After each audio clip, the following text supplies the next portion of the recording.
अस्सलाम वालेकुम everyone, hopes you all are doing well. तो आज हम न्यूट्रिशन एंड डाइजेशन पार्ट 2 से स्टार्ट करते हैं। ठीक है। प्रीवियस लेक्चर में हमने देखा कि एवोल्यूशन ऑफ न्यूट्रिशन कैसे हुई और कौन से मॉड्स थे न्यूट्रिशन के। ठीक है। और उसकी बेस पे टाइप्स क्या थी एनिमल्स की, और एवोल्यूशन कैसे हुई मॉड ऑफ न्यूट्रिशन की, ये हमने कवर किए थे। आज जो हमारा टॉपिक है वो है metabolic fates of nutrients and heterotrophs. ठीक है। हेटरोट्रॉफ्स का मैंने प्रीवियस वीडियो में बताया था कि हेटरोट्रॉफ्स हमारे पास वो ऑर्गेनिजम्स हैं जो अपनी खुराक खुद नहीं बना सकते। ठीक है। और इसकी दूसरी डेफिनेशन ये भी थी कि ऐसे एनिमल्स जो एक से ज्यादा काइंड्स पे फूड्स जो हैं, डिफरेंट काइंड्स ऑफ फूड्स पे डिपेंड कर रहे होते हैं। ठीक है। उसके बाद हम यहाँ से स्टार्ट करते हैं। सबसे पहले the nutrients of heterotrophs can be divided into two types. दो तरह के न्यूट्रिएंट्स हो सकते हैं हेटरोट्रॉफ्स के, जो कि मैक्रो न्यूट्रिएंट्स हैं और माइक्रो न्यूट्रिएंट्स हैं। देन ये जो न्यूट्रिएंट्स हैं ये क्यों क्या चीज, मतलब इसकी इंपॉर्टेंस क्या है, ये डाइटरी रिक्वायरमेंट, एनिमल्स की जो डाइट के अंदर न्यूट्रिएंट्स चाहिए होते हैं, ये उस चीज को फुलफिल करते हैं या मेकअप करते हैं उस डाइटरी रिक्वायरमेंट को। और एनिमल्स को वाटर भी रिक्वायर होता है। ठीक है।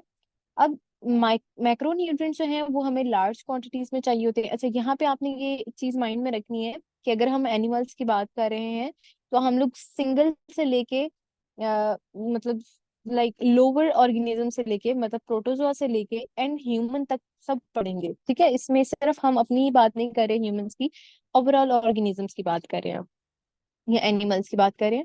ठीक है। अब मैक्रोन्यूट्रिएंट्स जो हैं वो हमें लार्ज क्वांटिटीज में रिक्वायर हैं और ये कार्बोहाइड्रेट, लिपिड्स एंड प्रोटीन्स हैं। माइक्रोन्यूट्रिएंट्स जो है वो हमें माइक्रो से पता चल रहा है कि स्मॉल क्वांटिटी में चाहिए, और ये ऑर्गेनिक विटामिन और इनऑर्गेनिक मिनरल्स हैं। अब हमारे पास टॉपिक है कैलोरीज एंड एनर्जी। एक्चुअल में जो फूड हम खाते हैं, ठीक है, हम लोग क्यों खाते हैं, वो हम इसलिए खाते हैं कि हमें एनर्जी मिले। ठीक है। अगर हमने एस्टिमेट करना हो कि हमें ये वाला फूड खाने से कितनी एनर्जी मिल रही है, तो हम वो कैसे एस्टिमेट करेंगे? एक वर्ड है, एक टर्म है, कैलोरी, उस फॉर्म में हम करेंगे। ठीक है। अब इसको थोड़ा सा पढ़ते हैं। The energy value of food, food की जो एनर्जी वैल्यू है अगर मेजर करनी हो तो वो हम कैलोरीज की फॉर्म में करते हैं। ठीक है। अब कैलोरी की डेफिनेशन क्या है? Calorie is the amount of energy. ठीक है। एनर्जी आपको पता है किसी भी फॉर्म में हो सकती है। ठीक है। अब यहाँ पे जो कैलोरी है वो हीट एनर्जी है। ठीक है। Required to raise the temperature of 1 gram of water for 1 degree centigrade. It is also, हम लोग इसको ग्राम कैलोरी भी कहते हैं और इसको डिनोट किया जाता है स्मॉल सी से। अब किलो कैलोरी, कैलोरी को हम लोग किलो कैलोरी भी कहते हैं और इसका दूसरा नाम किलोग्राम कैलोरी भी है। ठीक है। It is equal to 1000 calories, और मोस्टली हम जो लार्जर यूनिट कैलोरी है उसको यूज करते हैं। ठीक है।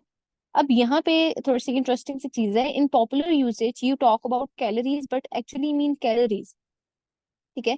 यहाँ पे ये जो पॉइंट ये लोग बता रहे हैं, ये वाला पॉइंट, ठीक है, अब इसका मतलब क्या है ये आगे पढ़ के पता चलेगा कि हम लोग लार्जर यूनिट जो है वो मयरिंग द जो यूज कर रहे हैं वो कैलोरी है। अब इस ये जो लाइन थी इसका मतलब ये है, यहाँ तक जो लाइन है, ठीक है, ये वाली, इसमें ये है कि अगर आपके पास एक एडवर्टाइजमेंट आता है और वो ये चीज हमें बता रहा है कि ये जो सो कॉल्ड लाइट बियर है, ये ड्रिंक है, इसके इसमें 95 कैलोरीज हैं। ठीक है। पर 12 ऑन्स, मतलब कि 12 ऑन्स हमारे पास जो बॉटल है उसके अंदर 95 कैलोरीज है। अब हमें ये चीज देख के खुश नहीं होना। जो डाइट पे पर्सन चल रहे होते हैं वो लोग कैलोरीज के हिसाब से अपनी डाइट को मेंटेन करते हैं। ठीक है। तो 95 कैलोरीज का मतलब सिर्फ इसके अंदर 95 नहीं है, इन्होंने ना इसके साथ के मेंशन किए, लाइक कि ये 95,000 है। ठीक है। तो ये बता रहे हैं कि जब भी आपके पास कोई आए ना, लाइक आप अगर कोई लेस इवन खाओ या जो बच्चों का जो बॉक्स वाला दूध होता है, ठीक है, उसको भी देखो, उसके पीछे न्यूट्रिशनल फैक्ट्स लिखे हुए होते हैं। ठीक है। अब उन न्यूट्रिशनल फैक्ट्स के ऊपर लिखा होता है कि टोटल कैलोरीज इतनी है, कार्बोहाइड्रेट्स की परसेंटेज इतनी है, प्रोटीन्स फैट्स की परसेंटेज इतनी है, एंड विटामिन्स ईटीसी मिनरल्स वगैरह की इतनी है। ठीक है। तो उसका मतलब ये हरगिज नहीं होता कि इसके अंदर जस्ट और जस्ट 95 कैलोरीज है। ठीक है। इसका रियली मीन्स ये होता है कि इसके अंदर 95%, 95,000 कैलोरीज है। ठीक है। या 95 कैलोरीज भी लिखा जा सकता है। ठीक है। यहाँ पे जो कैपिटल सी और स्मॉल सी है इससे आप लोग डिफरेंस रख लें। ठीक है। या अगर 95 के कैलोरी है तो इन तीनों का मतलब जो है वो हमारे पास एक ही निकलता है। ठीक है। ये तीन जो टर्म्स हैं। अब नेक्स्ट हम चलते हैं, हमने यहाँ पर पढ़ लिया कि जो फूड ले रहे हैं उसकी जो है हमने वैल्यू, अगर एनर्जी जो है वो कैलोरीज की फॉर्म में होती है, ठीक है। अब मैक्रोन्यूट्रिएंट्स को थोड़ा सा डिटेल में पढ़ते हैं। मैक्रोन्यूट्रिएंट्स वो हैं जो हमें लार्ज क्वांटिटी में चाहिए, ठीक है। अब with a few notable exceptions heterotrophs require organic molecules, ठीक है। अब यहाँ पे ये क्यों चीज बता रहे हैं कि कुछ नोटेबल एक्सेप्शंस जो है। अब हम ये नहीं कह सकते कि जो हमारे पास प्रोटोजोआ हैं या उससे ऊपर के जो फाइलम्स हैं, ठीक है, ये सब हमारे पास ऑर्गेनिक मॉलिक्यूल्स दिखाते होंगे, ऐसा बिल्कुल भी नहीं है। आप लोगों को पता है कि स्टार्ट में जो है वो बिल्कुल एक सिंगल सेलुलर था, चलते चलते चलते आगे मल्टी सेलुलर हुआ है, ठीक है, ऑर्गेनिज्म। तो इस वजह से वो कह रहे हैं कि एक्सेप्शन जो है हमारे पास है, ठीक है। हर हेट्रोट्रॉफ जो है वो ऑर्गेनिक मॉलिक्यूल्स उसको नहीं चाहिए होते, ठीक है। अब ऑर्गेनिक मॉलिक्यूल्स कौन से हैं? कार्बोहाइड्रेट, लिपिड्स, प्रोटीन्स, ठीक है, और न्यूक्लिक एसिड्स वगैरह भी हो सकते हैं, ठीक है। लेकिन यहाँ पे अभी आप लोगों को तीन ही मेंशन है, तो आप लोग तीन ही करें, ठीक है। अब नेक्स्ट हम चलते हैं, एंजाइम्स जो हैं वो उन मॉलिक्यूल्स को ब्रेक डाउन करते हैं, ठीक है, और उनको ऐसे कंपोनेंट्स में ब्रेक डाउन करते हैं जो कि आगे हमें एनर्जी प्रोडक्शन में यूज होते हैं या as a source for building blocks. जैसे प्रोटीन, प्रोटीन को अगर हम तोड़ें तो अमाइनो एसिड्स में जाते हैं, ठीक है। कार्बोहाइड्रेट्स में अब हमारे पास तीन क्लासिफिकेशन आती थी, पॉलीसेकेराइड्स, ओलिगोसेकेराइड्स, मोनोसेकेराइड्स, ठीक है। अब जैसे हम लोग पॉलीसेकेराइड, स्टार्च, ग्लाइकोजन, इन सबको जब तोड़ते हैं, इनका जो सबसे स्मॉलर यूनिट निकलता है ना वो ग्लूकोज है। क्योंकि हमारी बॉडी को जो चीज रिक्वायर है, वो कहता है कि आप जो मर्जी चीज खा लो, लेकिन जो मुझे अपने मतलब बॉडी के अंदर जो एनर्जी बनाने वाली चीज चाहिए ना, आप मुझे ग्लूकोज दोगे तो मैं आपको एनर्जी बॉडी में दूंगा, ठीक है। तो इस वजह से ये है कि हमारे पास जो एंजाइम्स हैं वो यूजफुल होते हैं for the break down of these molecules, ठीक है। मॉलिक्यूल्स कौन से? Organic molecules. नेक्स्ट टेबल है जिसमें उन्होंने बताया हुआ कि एवरेज कैलोरी वैल्यूज हमारे पास क्या आ रही हैं, कार्बोहाइड्रेट्स की 4.1, ये पर ग्राम है, ठीक है। Lipids 9.3, proteins 4.4। नेक्स्ट कार्बोहाइड्रेट्स को हम थोड़ा सा डिटेल में पढ़ेंगे। Carbohydrates, carbon and energy from sugar and starches, कि हम कार्बन ले रहे हैं और एनर्जी ले रहे हैं शुगर से, स्टार्चेस से, ठीक है। अब देखिए कार्बोहाइड्रेट्स मेजर डाइटरी सोर्स है हमारे पास एनर्जी का फॉर हेट्रोट्रॉप्स, ठीक है, मेजर। अब मोस्ट ऑफ द कार्बोहाइड्रेट्स जो है वो हमारे पास प्लांट सोर्सेज से भी आते हैं, ठीक है। Are diet contains various polysaccharides, disaccharides, हमारी डाइट के अंदर वेरियस पॉलीसेकेराइड्स होते हैं, डाइसेकेराइड्स होती हैं, सिंपल शुगर्स होती हैं, ठीक है, जो कि हमारे लिए कार्बन का सोर्स होती हैं। और वो जो है, अब देखें फॉर एग्जांपल जो हमारे पास रोटी और चावल होते हैं, ठीक है, इनके अंदर जो है ये जो पॉलीसेकेराइड्स है ना, स्टार्च वगैरह और ये शुगर मॉलिक्यूल्स, ये अबंडेंटली प्रेजेंट होते हैं। इसी वजह से हमें ये कहा जाता है कि अगर आपने एनर्जी रोटी, चावल और रोटी इन दोनों का कंपैरिजन किया जाए तो रोटी से हमें ज्यादा एनर्जी मिलती है, ठीक है, एज कम्पेयर टू राइस। तो ये वो चीज बता रहे हैं कि हमारे पास जो डाइट है उसके अंदर वेरियस पॉलीसैकेराइड होते हैं, ये एक बायोलॉजिकल टर्म्स है, ठीक है। कि अब देखिए हम अपनी आम जुबान में तो रोटी चावल वगैरह कह लेंगे कि हमें इससे एनर्जी मिलती है, लेकिन बायोलॉजी की टर्म्स में हम लोग अगर देखें तो हम कहेंगे पॉलीसैकेराइड्स, डाइसैकेराइड्स, ये हम कार्बोहाइड्रेट्स जो है वो इंजेस्ट करते हैं तो हमें एनर्जी मिलती है, ठीक है। देन आगे उन्होंने बताया हुआ है most plants also supply cellulose, ठीक है, मेनी प्लांट जो है वो हमें सेलुलोज भी सप्लाई करते हैं, ठीक है। अब सेलुलोज आप लोगों को पता है कि ये भी एक कार्बोहाइड्रेट है, ठीक है। स्टार्च, सेलुलोज और ग्लाइकोजन, ये आपने पढ़ा था, पॉलीसेकेराइड्स की टाइप्स हैं, ठीक है। और the humans and other animals can not digest it, कुछ एनिमल्स जो हैं या ह्यूमंस जो हैं स्पेशली, ये डाइजेस्ट नहीं कर सकते। इसकी मेन रीजन ये है कि हमारी बॉडी में सेलुलेज एंजाइम नहीं है, ठीक है। ऑब्वियसली किसी भी चीज को डाइजेस्ट करना है, किसी भी चीज को ब्रेक डाउन करना है तो हमें एंजाइम की रिक्वायरमेंट है। अब सेलुलोज को तोड़ने वाला सेलुलेज एंजाइम नहीं है हमारी बॉडी में, तो हम डाइजेस्ट नहीं कर सकते उसको, ठीक है। अब इसी तरह फॉर एग्जांपल आजकल के जो छोटे बच्चे हैं, ठीक है, उनमें जो एक एंजाइम है, आई थिंक सो, अगर मैं रॉन्ग ना हूं तो लैक्टोजिन था, यस लैक्टोजिन, ठीक है। अब उस लैक्टोजिन जो है वो हमारे पास दूध में अवेलेबल है, ठीक है। लेकिन अब बच्चे जो हैं अक्सर दूध की उल्टी क्यों कर देते हैं, दूध पीते साथ ही उल्टी क्यों कर देते हैं? उसके अंदर जो एक न्यूट्रिएंट है ना, लैक्टोजिन, उसको डाइजेस्ट करने के लिए उन बच्चों के पास एंजाइम नहीं है, ठीक है, लैक्टेज। तो इस वजह से जो है वो उसकी उल्टी कर देते हैं, ठीक है। ये चीज होती है कि हमारे पास एंजाइम होगा तो ब्रेक डाउन होगी, अदरवाइज नहीं होगी। अब ये है कि आप लोगों ने मे भी पहले ये भी पढ़ा हो कि ह्यूमंस जो है उनके पास पहले एंजाइम था सेलुलेज, ठीक है, या था, ठीक है। अब जैसे हम देखा जाए तो एवोल्यूशन हुई थी, ठीक है। जो ह्यूमंस थे वो पहले पत्ते खाते थे, वो पत्ते इसलिए खाते थे क्योंकि उनके पास और कोई खुराक का चारा नहीं था। ठीक है, तो वो पत्ते खाते थे, ऑब्वियसली उनको बॉडी के अंदर सेलुलेज एंजाइम भी होगा।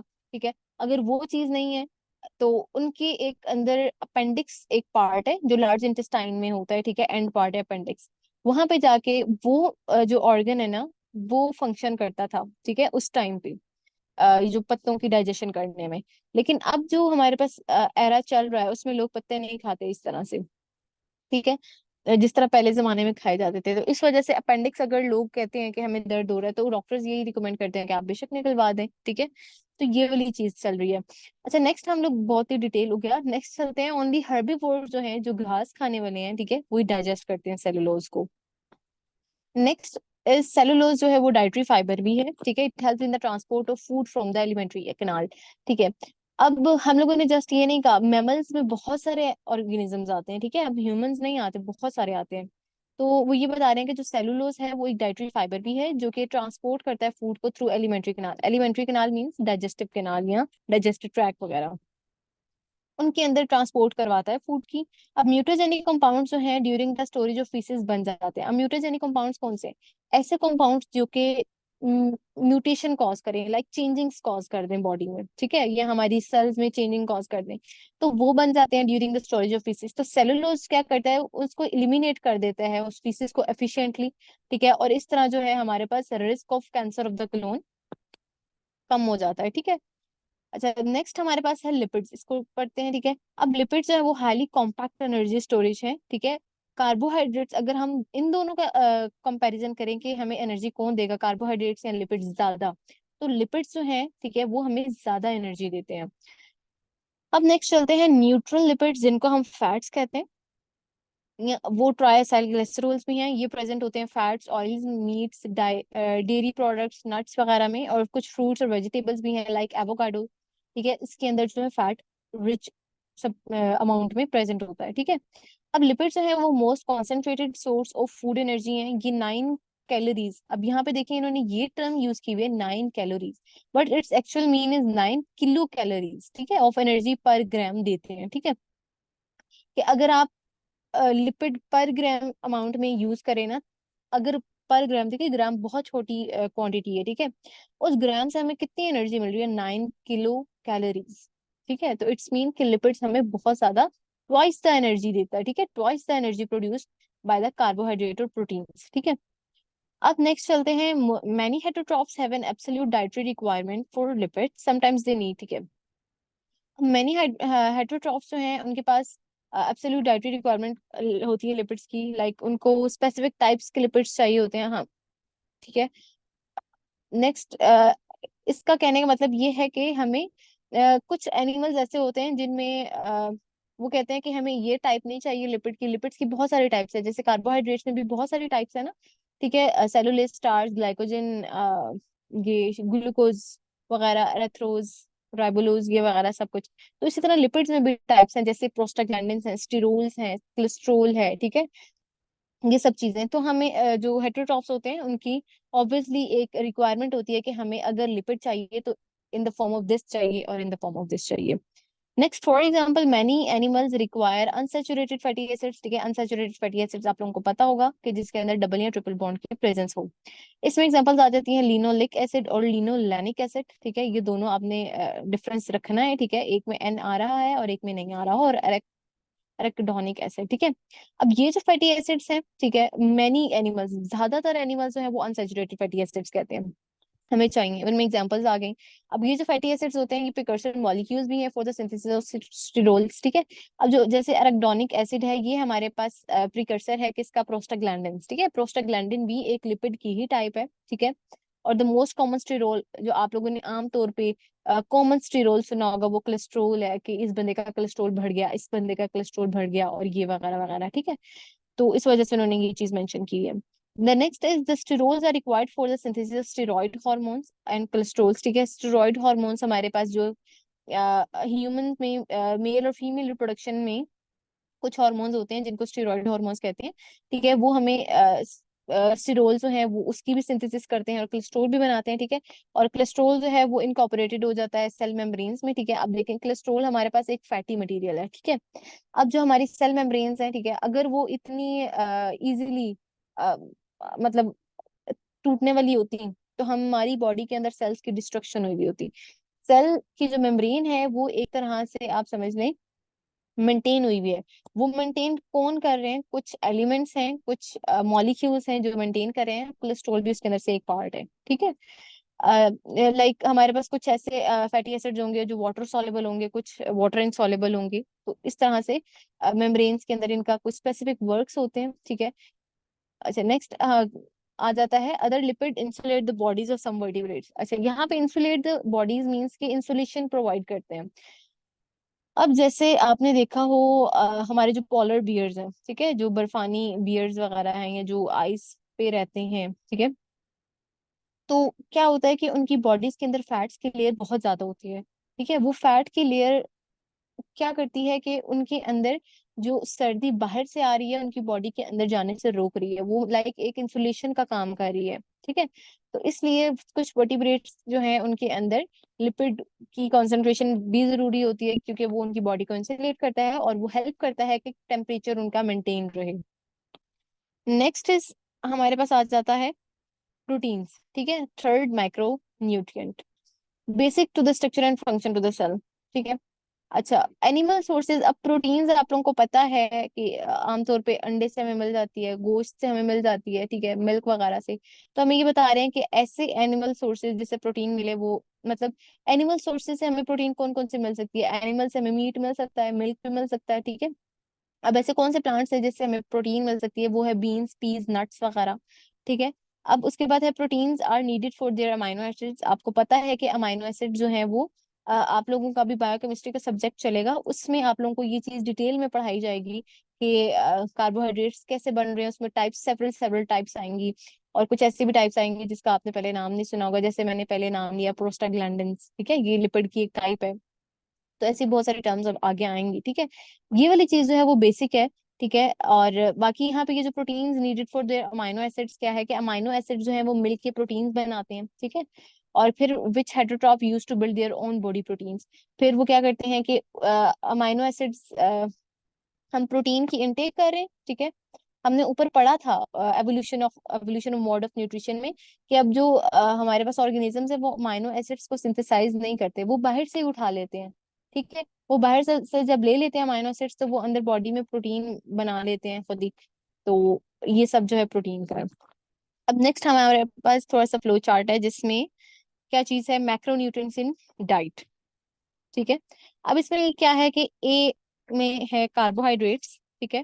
कार्बोहाइड्रेट्स की जब हम नीचे इसकी डिस्क्रिप्शन भी आप लोग देख लीजिएगा। कार्बोहाइड्रेट फूड्स जो है वो ब्रेक डाउन होता है अपने कॉन्स्टिट्यूएंट शुगर्स में और स्टार्च में, ठीक है। यहाँ पे ये शुगर और स्टार्च में ब्रेक डाउन हुआ और अल्टीमेटली जब इनकी, मैंने आपको क्या बताया था कि हमारी बॉडी को एक ही चीज की रिक्वायरमेंट होती है कि वो कहता है मुझे एक ही चीज दो कि मैं आपको एनर्जी बना के दूंगा, तो वो ग्लूकोज है, ठीक है। अब यहाँ पे जो है वो बता रहे हैं कि अब जो इंडिविजुअल सेल्स जो हैं हमारे पास ग्लूकोज के, वो क्या करेंगे, स्टार्ट करेंगे ग्लाइकोलिसिस, ठीक है। ग्लाइकोलिसिस हमारे पास एक ऐसा प्रोसेस है जिसके अंदर ग्लूकोज की ब्रेकडाउन होती है और उसके आगे हमारे पास ऐसे मॉलिक्यूल्स मिलते हैं जो कि एनर्जी हमें प्रोवाइड करते हैं, ठीक है। अच्छा, उसके बाद फिर aerobic respiration to create new carbon compounds भी हमारे पास बनते हैं, ठीक है। इंडिविजुअल सेल्स हैं वो ग्लाइकोलिसिस भी करते हैं, एरोबिक रेस्पिरेशन भी करते हैं। एरोबिक रेस्पिरेशन आप लोगों ने बचपन में पढ़ते हुए ही आए हैं आप लोग कि एरोबिक रेस्पिरेशन वो होती है कि हमारे पास in the presence of oxygen हो रही होती है, ठीक है। तो न्यू कार्बन कंपाउंड जिसमें बनेंगे या एटीपी एनर्जी बनेगी, ठीक है। देखें, ग्लाइकोलिसिस मतलब ग्लूकोज के टूटने से हमें क्या मिल रहा है? एटीपी। एटीपी क्या है? हमारी बॉडी में एनर्जी है जो दे रहा है। इसी तरह हमारे पास सेकंड थिंग आ जाती है, माइक्रोन्यूट्रिएंट आ जाता है लिपिड्स, ठीक है। लिपिड जो है वो ब्रेक डाउन किस किस में होगा हमारे पास? आ, यहाँ पे रहा break down to neutral fats, glycerol and steroids, ठीक है। अब ये जो मॉलिक्यूल्स हैं ये मॉडिफाई होते हैं और इनकॉर्पोरेट हो जाते हैं इनटू द लिपिड्स और steroids the animals need for storing fats के। कुछ जो है ऑर्गेनिज्म यूज कर लेते हैं, जैसे पोलर बियर्स का बताया था कि वो अपनी बॉडी में स्टोर कर लेते हैं फैट्स को, ठीक है, ताकि वो इंसुलेशन में उनके लिए टेम्परेचर मेंटेन करने के लिए काम आए, ठीक है। इसी तरह आगे जो है स्टेरॉइड जो है वो वो इनकॉर्पोरेट कर लेते हैं, तो जनरेटिंग हार्मोन्स के लिए यूज होता है, और they can be converted into acetyl coenzyme and enters the Krebs cycle. ये सारी एक हमारे पास बायोकेमिस्ट्री, अभी आप लोग जो पढ़ेंगे ना फोर्थ सेमेस्टर में बीएस जूलॉजी, जो न्यू कोर्स के अकॉर्डिंग है, अभी आप लोग जस्ट बेसिक पढ़ेंगे, ठीक है। जब आप लोग फिफ्थ सेमेस्टर में जाओगे ना, तो आप लोग बायोकेमिस्ट्री टू जो पढ़ोगे ना, उसके अंदर ये सारी चीजें आएंगी, aerobic respiration, glycolysis, Krebs cycle, acetyl coenzyme क्या है, ये सब कुछ चीजें बीच में आएंगी, इलेक्ट्रॉन ट्रांसपोर्ट चेन भी, ठीक है। एटीपी की प्रोडक्शन कैसे होती है, हम जब खाना खाते हैं उसके अंदर से जो मॉलिक्यूल्स निकलते हैं वो हमें एनर्जी कैसे देते हैं, वो सब चीजें आएंगी, ठीक है। यहाँ पे फिर नेक्स्ट आ जाता है हमारे पास प्रोटीन्स। प्रोटीन्स जो है वो टूटते हैं तो अमाइनो एसिड्स देते हैं, जो कि फिर इनकॉर्पोरेट हो जाते हैं हमारी डिफरेंट सेल्स वगैरह के साथ, और वो न्यू प्रोटीन्स और मॉडिफाई न्यू प्रोटीन्स या बना देते हैं, ठीक है, या एंटर हो जाते हैं ग्रेब साइकिल में और इलेक्ट्रॉन ट्रांसपोर्ट चेन में, जहाँ फिर हमें एटीपी एनर्जी प्रोड्यूस हो जाती है, ठीक है। ये सारी हमारे पास फ्लो चार्ट आ गया मैक्रोन्यूट्रिएंट का। अब हमने स्टार्ट जो करना है माइक्रोन्यूट्रिएंट, ठीक है। अब micronutrient are needed in small quantity, these are vitamin हैं, इनऑर्गेनिक मिनरल्स हैं और अदर मॉलिक्यूल्स हैं। अब ये मॉलिक्यूल जो है वो रिपीटेडली होते हैं एंजाइमेटिक रिएक्शंस में यूज, ठीक है। अब जैसे हमारे पास एक विटामिन है जो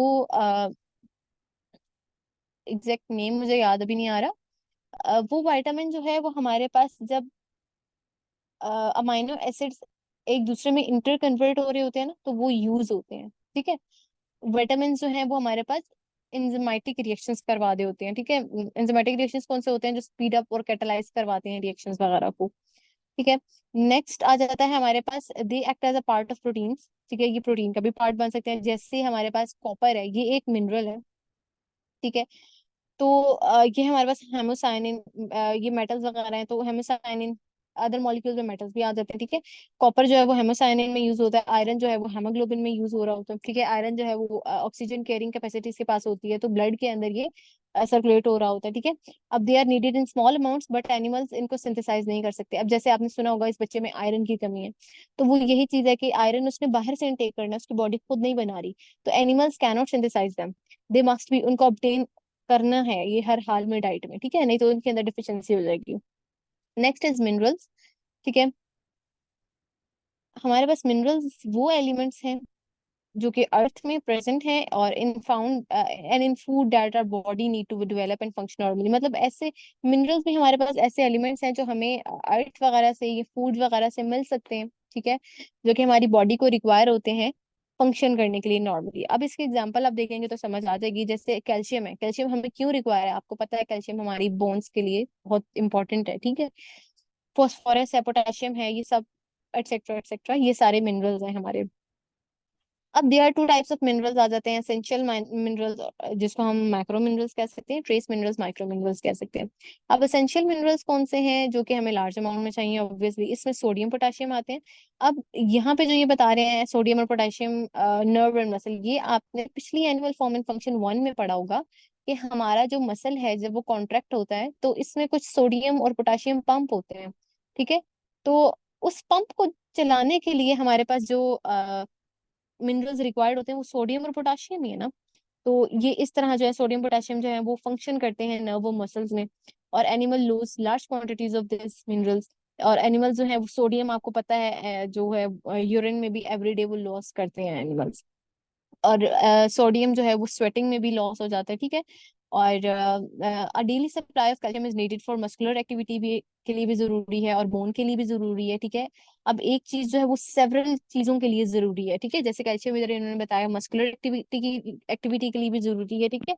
मसल वाला आपने पढ़ा होगा, कैल्शियम जो है हमारे पास उसमें भी कैसे काम करता है, ये भी आपने एनिमल फॉर्म एंड फंक्शन में मसल कॉन्ट्रेक्शन का जो टॉपिक था उसमें आप लोगों ने कवर किया होगा, ठीक है। उसके बाद जो है फास्फोरस जो है हमें बोन फॉर्मेशन उधर भी चाहिए होता है, ठीक है। इसी तरह ट्रेस मिनरल्स नेक्स्ट आ जाता है हमारे पास। ट्रेस मिनरल्स वो है जो स्मॉल अमाउंट में चाहिए, ठीक है, ये भी एंजाइमेटिक फंक्शंस में यूज होते हैं, ठीक है। अब हमारे पास नेक्स्ट जो है ये टेबल्स आ जाते हैं, ठीक है। इन टेबल्स के अंदर से आप लोगों को अ, बेशक अगर इजीली आप लोग याद कर सकते हैं तो कर लें, इतने टफ भी नहीं है ये, ठीक है।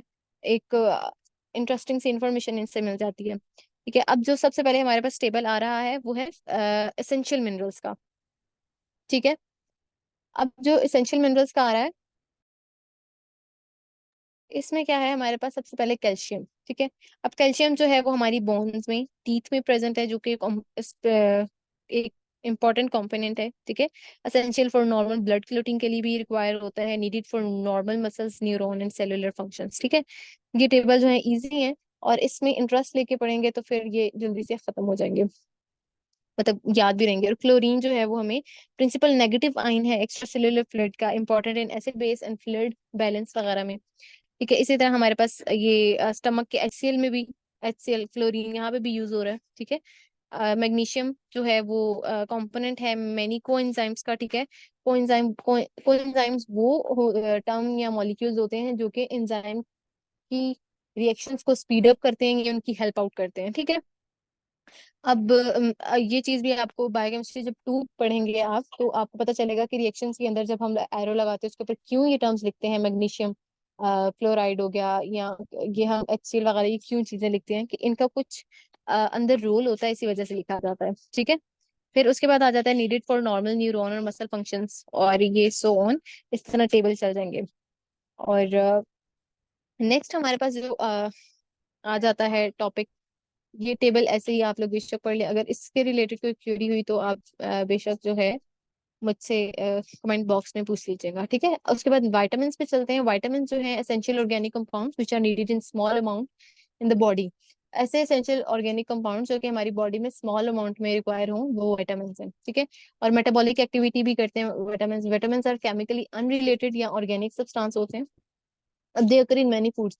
विटामिन जो है हमारे वेरियस फूड्स में प्रेजेंट होती हैं। ठीक है। अ, जैसे हमारे पास जो फूड्स फ्रूट्स जो हैं उनके अंदर जो है स्पेशली प्रेजेंट होंगे, और they are necessary for normal metabolic functioning. दो तरह के, water soluble and fat soluble. ठीक है। वाटर सॉल्युबल जो होंगे वो कोएंजाइम की तरह होंगे, और विटामिन बी और सी होंगे। ठीक है, इसमें एग्जांपल। और फैट सॉल्युबल में जो है वो डिफरेंट फंक्शंस होंगे। फैट सॉल्युबल जो है डिफरेंट फंक्शंस परफॉर्म करते हैं, उसमें एग्जांपल आ जाती है A, D, E and K। ठीक है। अब जो रिक्वायरमेंट है और ये जो टेबल है, ठीक है, मेरे पास टाइम शॉर्ट है। ठीक है। तो ये टेबल भी आप लोगों ने पढ़ना है, अगर इससे रिलेटेड भी कोई क्वेरी हुई तो इंशाल्लाह उसको कवर करेंगे। ठीक है। कमेंट बॉक्स में आपने बता देना है, तो मैं इंशाल्लाह उसको वहीं पे क्लियर कर दूंगी। थोड़ा सा रिक्वायरमेंट को पढ़ लेते हैं। Requirement of vitamin in vertebrates. अब जैसे विटामिन सी जो है और फैट सॉल्युबल विटामिन जो है, ये लिमिटेड अमाउंट में वर्टिब्रेट्स को चाहिए होते हैं। ठीक है। उसके बाद डिफरेंट एनिमल जो है डिफरेंट रिक्वायरमेंट्स, हर एनिमल की डिफरेंट रिक्वायरमेंट होती है विटामिन की। जैसे अब ह्यूमंस और पिग्स जो है उनको विटामिन सी चाहिए होता है, लेकिन रैबिट्स को ये नहीं चाहिए। ठीक है। अब इसी तरह बर्ड्स जो है, कुछ को विटामिन ए चाहिए होता है, लेकिन रिमेनिंग को नहीं चाहिए होता। ठीक है। That's all about today's lecture. अगर कोई क्वेश्चन रह जाता है आप लोगों का तो आप लोगों ने जरूर क्लियर करवाना है। ठीक है। अपने कमेंट बॉक्स में। ओके। Thank you.